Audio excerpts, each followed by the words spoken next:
Welcome to the Player's Edge Instructional Golf Series with your host, Dave Bisbee. As a teaching professional for over 20 years, Dave has developed and refined the instructional system that has made him one of the most popular golf instructors in the United States. The results have been amazing. Students come from all over the country to work with Dave and to sharpen their skills. Beginner and advanced golfers alike come away from each lesson with tremendous results, which in turn help each student enjoy the game of golf like never before. Now in your home, you can learn from Dave Bisbee and experience the Player's Edge instructional system. In this three-part series, you'll learn about the full swing in Tape 1, the complete short game in Tape 2, and the perfect practice in Tape 3. Congratulations on your purchase of the best instructional golf series available. Good luck. Now, here's the creator of the Player's Edge system and your instructor, Dave Bisbee.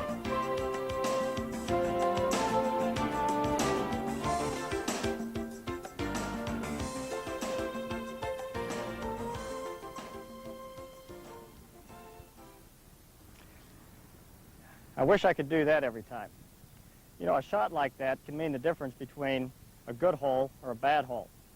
In fact, having a good short game can be the difference between playing a good round of golf and a bad round. In this tape, we're going to discuss all of those scoring shots around the greens: putting, chipping, pitching, and even greenside bunker play. We call this tape the complete short game, and its purpose is to make you more effective around the greens, which translates into lower scores for you. Now let's see if I can do that again.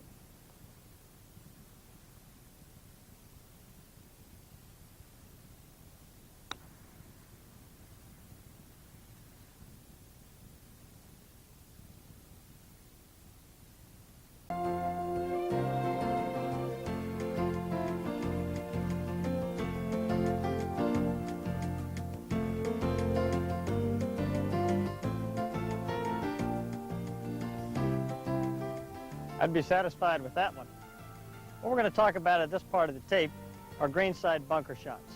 Now, this shot usually scares most of the amateur golfers to death, and it's really not that tough a shot. The problem with it is that most people don't understand, one, the technique, and two, they very rarely practice this shot. Now, what we're going to talk about first is a ball that sets up in a greenside bunker, meaning that a ball that comes to rest right on the top of the surface of the sand. What we're going to need to do is we're going to need to slide this golf club under that ball. Now, you use your imagination for a moment. Can you imagine that this ball would need to come out high and land softly? To do that, we're going to take the face of this sand wedge and open it up, meaning that we're going to point it a little to the right. Now, that accomplishes a couple of things. One, it adds loft to the face of the club, and two, it exposes what is called the bounce. Now, this feature on the sand wedge is what makes it different than any other club in your bag. This bounce actually acts as a gliding tool to let the club slide through the sand and actually bounce right up off of the sand. Keeps it from digging in. And that's important when you're trying to toss that ball out of the sand.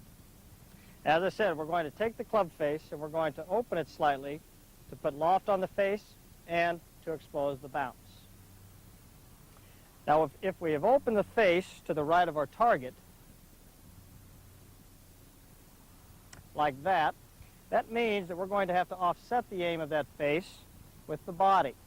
So in other words, we would take the feet, hips, and shoulders and point them equidistant to the left of the target. As you can see, that forms a V in the sand.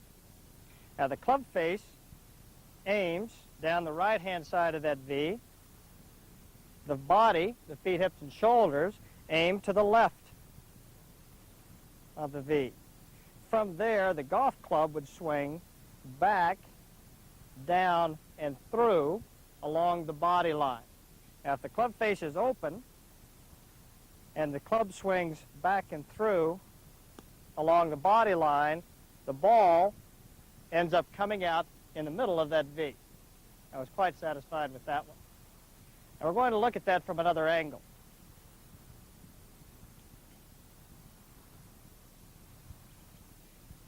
Another important part of the setup is that the golf ball should be placed forward in your stance. As long as the ball is setting up on top of the sand, we want to make sure that we catch sand first. In fact, the golf ball comes out on a cushion of sand. If we get the golf ball played back in our stance, that gives us a good chance of hitting the ball first, and that's what causes those shots that go screaming across the green into the bunker on the other side. To eliminate that, we'll place the ball forward, up off of our target foot. Again, remember, we have opened the club face to the right of the target. We have opened the body to the left of the target. From there, we swing the club back and through along the body line, and we've tossed some sand out of the bunker. Now, that's another important fact in hitting these sand shots successfully. You noticed I took a pretty full swing there. Well, you've got to make a vigorous and full enough swing that you would have tossed sand out of the bunker in order for the ball to come out of the bunker. Remember, we discussed that the ball actually comes out on a cushion of sand. So the golf swing that we make here is full in nature in order to toss that sand out of the bunker. Now, if we could look at that from behind.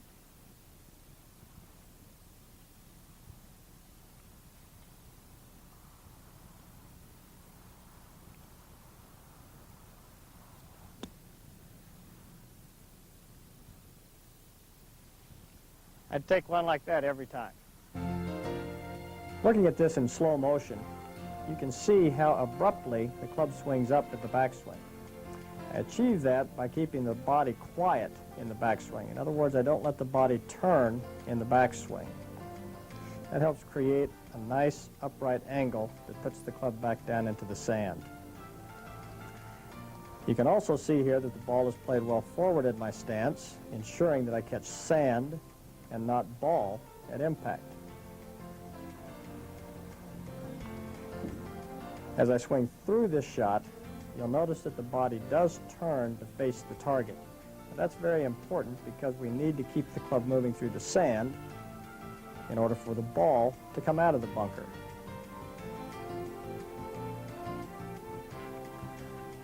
From this view, you can see that the ball actually does ride out of the sand on a cushion of sand. A good thing to keep in mind is where you toss the sand is where the ball is going to go. That's why you have to go ahead and make a good full swing at this in order to get the ball out of the trap.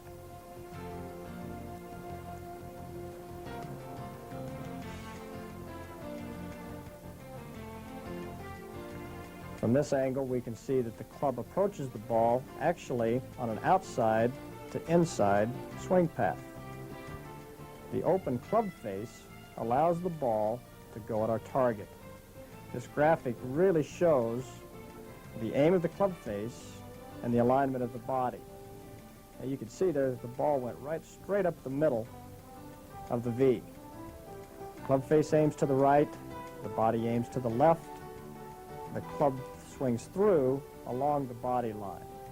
And remember to finish facing the target.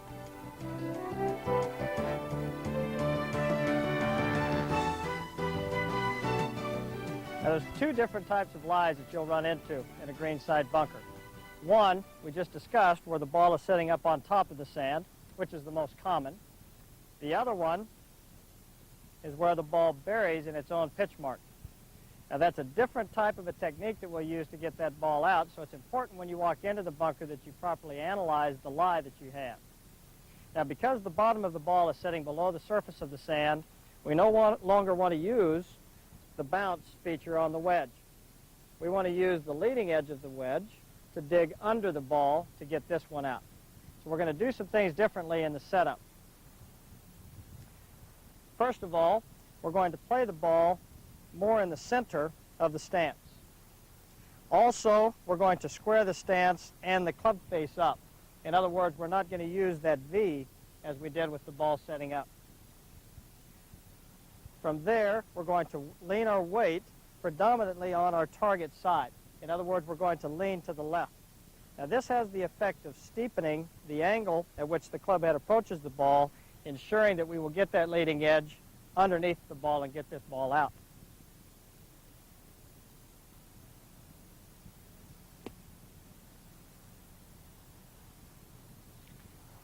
Now from this angle, we'll see a couple of other things that are important when the ball is buried in the sand. Again, we must make sure that the ball is centered in the stance and not forward. The blade is now square so that the leading edge can dig under the ball. We're going to lead our weight forward on the target side.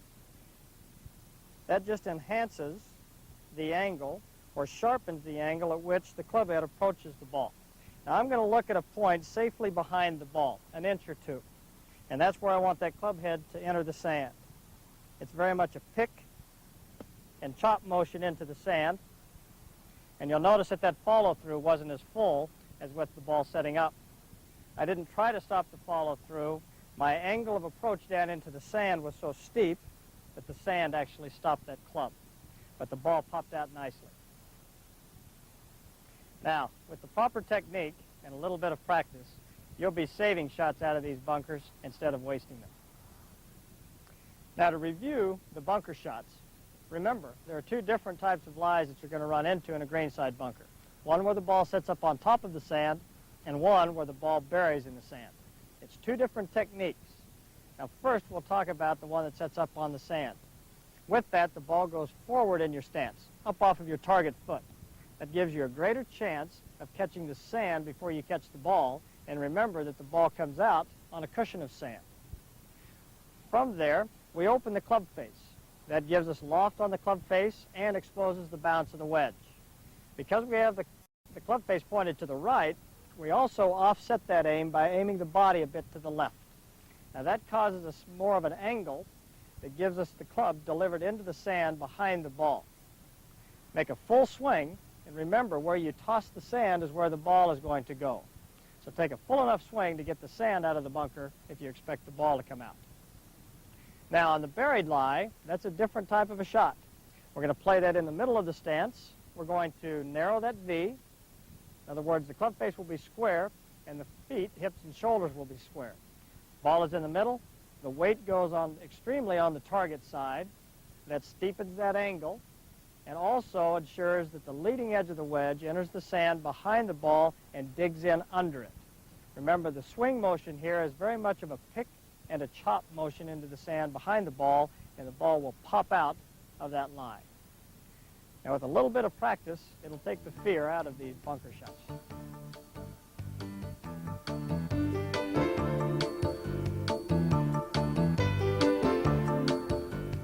The chip shot is the next shot that we run into as we back away from the green. Now, I want to make a point here, though. If you've just missed the green and you're just in the fringe, very close to the edge, and it's smoothly mowed, please go ahead and putt that ball. A putt is always going to be more accurate than a chip. Now, if you've missed the green, you're a little bit further back, and you can no longer determine how the ball will react as it rolls through that fringe, then you're forced to chip the shot. Now, we'll find that the chip shot is very closely related to a putt, however. The ball is only in the air for a very short amount of time, and it should react like a putt once it gets on the green and roll most of the way to the hole. In other words, it's not a high lofted shot that stops quickly. It's a low shot that runs just like a putt up to the hole. And setting up for this shot, it will be quite different than a putt. We want to make sure that the ball goes in the middle of the stance. This enhances our chances of hitting ball and then turf. In other words, what we don't want to do is we don't want to make contact with the ground and then the ball. We want to make contact with the ball and then the ground. So by placing the ball in the center of the stance, that greatly increases our chances of making ball then turf contact. The next step in the setup is to lean our weight on our left side. By leaning our weight to the left, we steepen the angle at which the club approaches the ball.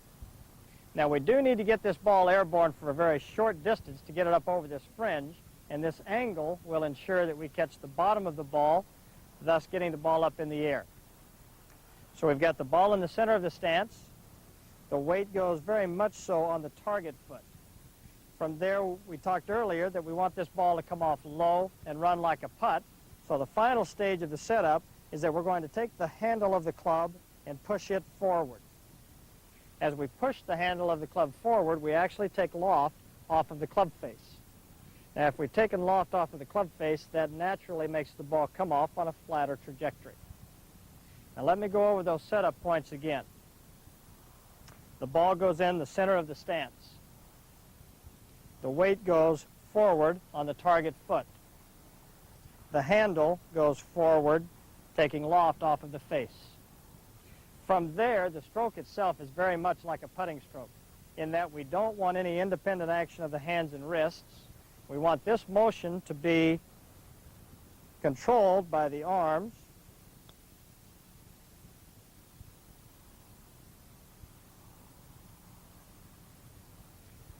Any wristiness in the stroke is inviting disaster.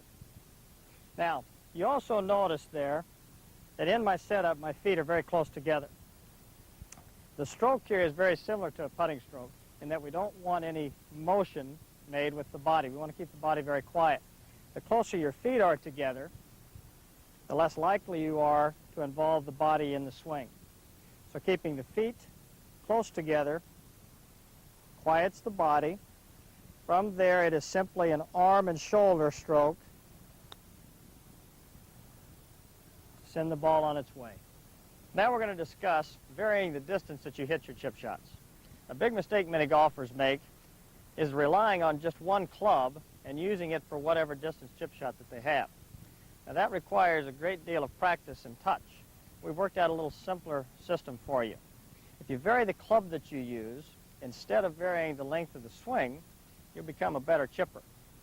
Now, if we look at the flags on the green here, they're set at different distances. Now, I'm not going to keep the same club in my hand. What I'm going to do is I'm going to use a 9-iron for this shortest flag, a 7-iron for the medium flag, and a 5-iron for the longest chip shot. Now, by keeping the same club in your hand, you would have to vary the length of swing you make. By keeping that swing the same length and just simply varying the club that you use, you can become much more consistent. Now, I'm going to go to the shortest flag first. I'm going to use a 9-iron. We've got the ball in the center of the stance. I'm leaning forward and de-lofting the club.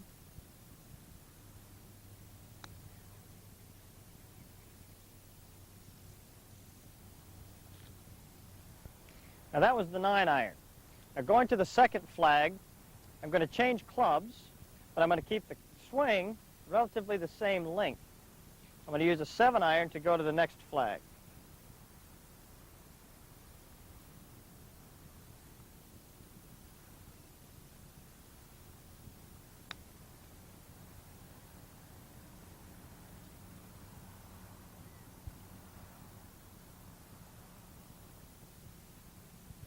That's the 7-iron distance. Now for the farthest flag, I'm going to use a 5-iron. Now as I change clubs, I'm also changing loft, and I'm going to depend on the loft of the club to roll the ball to the hole. I'm going to land the ball in relatively the same area with each club, and I'm going to make about the same length swing and just rely on the loft to give me the roll that I need.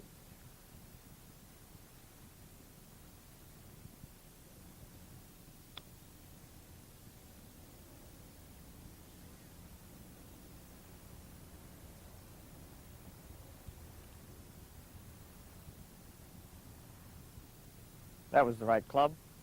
So you can see, by varying the club that you use, instead of varying the length of the swing, it makes it a much simpler task.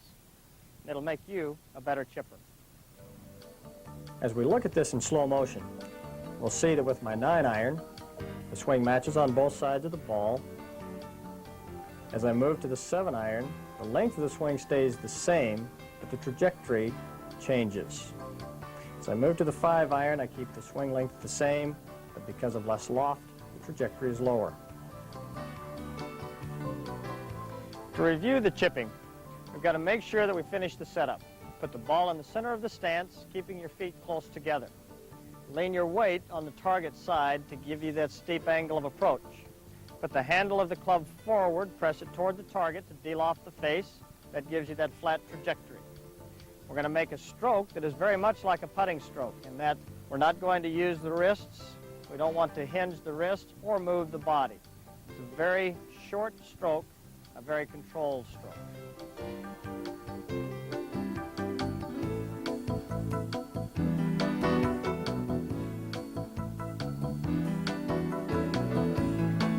Probably the most difficult shot in golf to master is the pitch shot, because there are so many different distances and situations in which this technique is used. Now, to help us to define when this shot is used and what the shot is about, we've set out a couple of balls and we've outlined the edge of the green, which really defines the fringe of the green. Now, to help you determine when a pitch shot would be used,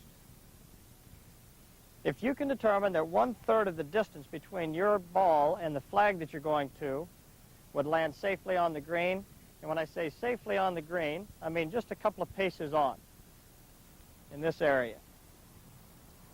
If you can determine that that 1/3 distance would land safely on the green, you would then chip the ball. A ball in this situation right here, I would definitely chip to that hole. But if you find that the ball is in the situation like the second ball here,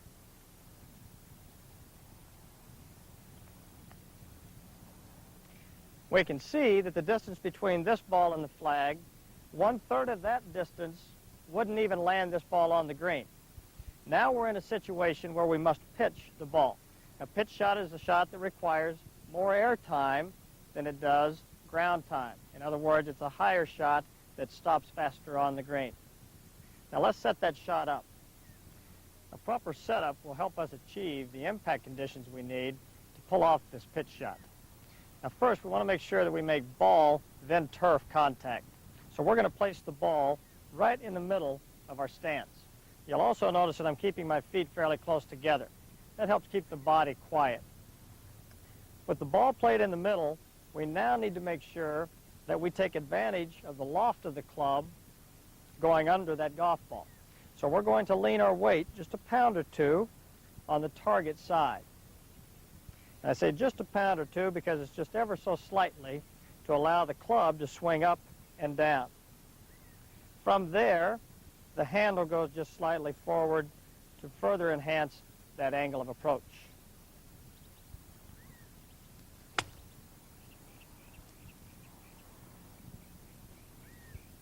Now you notice there that as I make that swing, I keep the body very quiet in the backswing, and that's an important factor.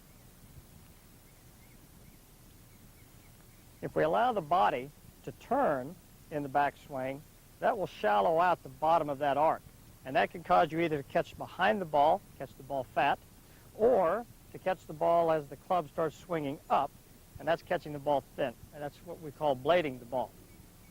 So again, in that setup, we want to make sure the ball is in the center, the weight is slightly forward with the handle slightly forward. From there, we keep the right side quiet as we take the club away. Then we will allow the body to unwind on time with the club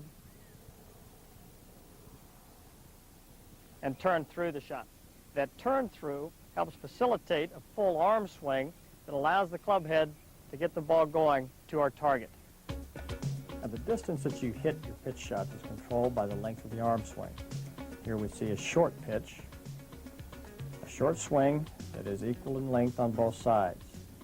For a medium pitch, you'll see I've added a little bit of length to the arm swing. I still make it match on both sides of the ball. And for the full pitch, that's my long